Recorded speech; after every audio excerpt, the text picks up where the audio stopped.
Olá, motivado por uma queixa muito comum das minhas clientes, eu queria falar um pouquinho com vocês sobre insônia, algumas dicas de como dormir melhor.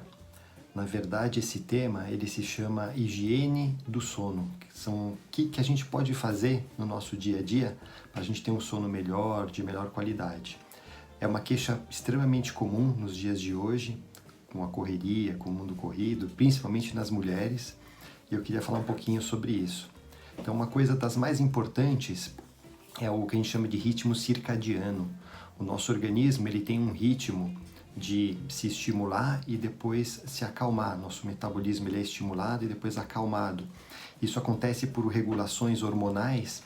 O cortisol de manhã cedo é um dos hormônios que deixa a gente num estado mais de alerta, e a produção da melatonina à noite, ela deixa a gente numa situação de mais calma, de mais sono. Agora, é fundamental entender na higiene do sono como que isso funciona.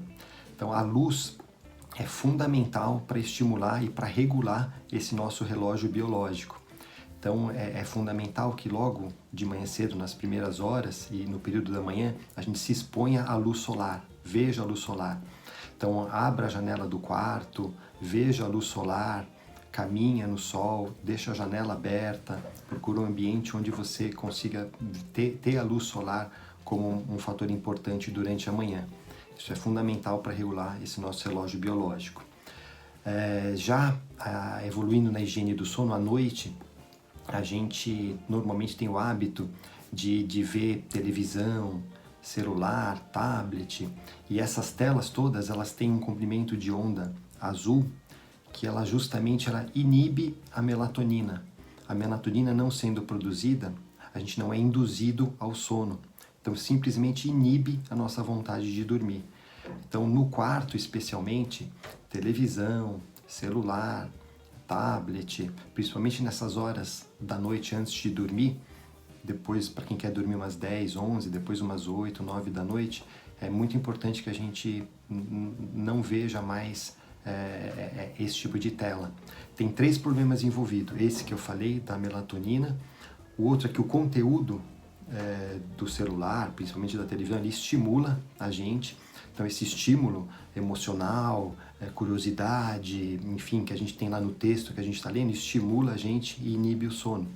E por fim se torna um vício, que a gente sabe que nessa hora o nosso organismo entende que nessa hora é uma hora da gente ver o celular e não de dormir. Então por esses 3 mecanismos, as telas em geral, é um mecanismo muito ruim à noite para quem quer ter um sono saudável. Alimentação.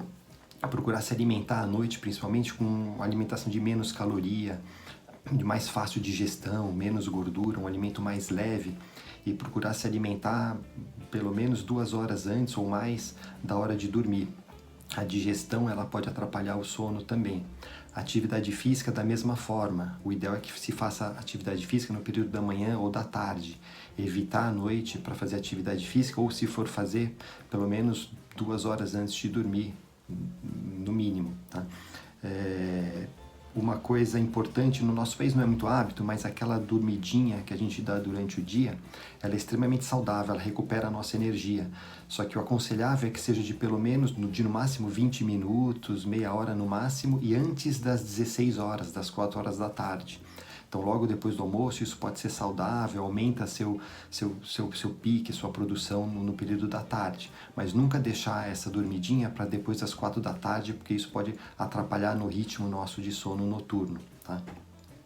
O quarto, é muito importante que a gente associe o quarto, a cama, o quarto com dormir. Tá?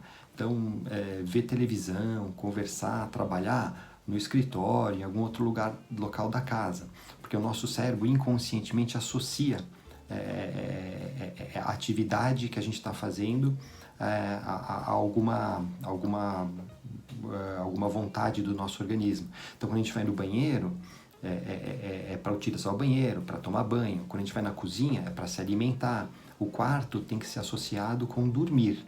Então, se a gente no quarto, naquele ambiente do quarto, na cama, leva computador para trabalhar, trabalho para fazer, leva alimento, começa a comer na cama, o nosso cérebro não associa, ele tem várias funções para se fazer naquele ambiente, ele não associa que aquilo é para dormir, ele fica confuso. Ao passo que se a gente deixar o quarto só para dormir, o cérebro automaticamente vai sendo treinado a acostumar, entrou no quarto, é para dormir. Então, esses hábitos são de fundamental importância para quem tem insônia. Uma queixa muito comum é a insônia de madrugada. A pessoa dorme bem, mas acorda no meio da madrugada e não consegue mais dormir. Então, a orientação primeiro é que a gente não brigue com o sono.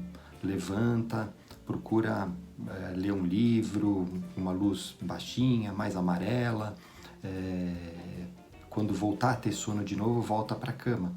Evitar de ficar deixando relógio, alguma coisa perto que você fique todo o tempo vendo a hora e aí sabendo que você tem que preciso dormir, que oração, isso é um péssimo hábito também. Para esse sono entrecortado, esse sono de madrugada, é importante que algumas pessoas, primeiro da parte genética dos ancestrais nossos que tinham sono entrecortado, muitas pessoas trazem essa carga genética e acabam tendo sono um pouco entrecortado mesmo. Outro problema comum são os turnos. As pessoas que têm turno de trabalho, pessoas do exército, seguranças, da área da saúde, enfim, outras áreas que precisam de turnos, acordar a cada 4 horas, trabalhar a cada 4 horas, ou plantão noturno, tudo isso, eles têm naturalmente uma dificuldade mais de dormir.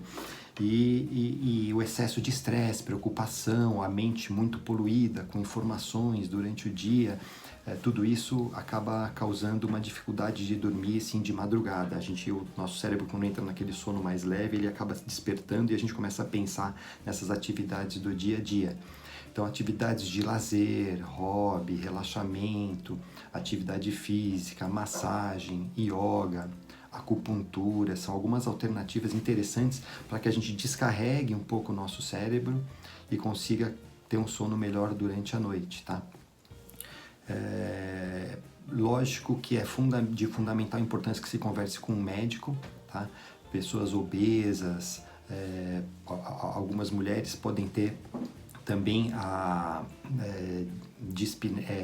elas podem ter apneia do sono, então acaba tendo vários despertares noturnos por conta de apneia, que é um problema físico que aí precisa ser tratado, muitas vezes com CPAP, que é um tipo de ar que é injetado pelo nariz. É importante passar por uma avaliação com o médico, mas a higiene do sono é um bom caminho para a gente começar a treinar nosso organismo para se dormir melhor. Eu espero ter sido útil, obrigado pela atenção de vocês e nos vemos nos próximos vídeos do meu canal. Um abraço a todas, tchau, tchau.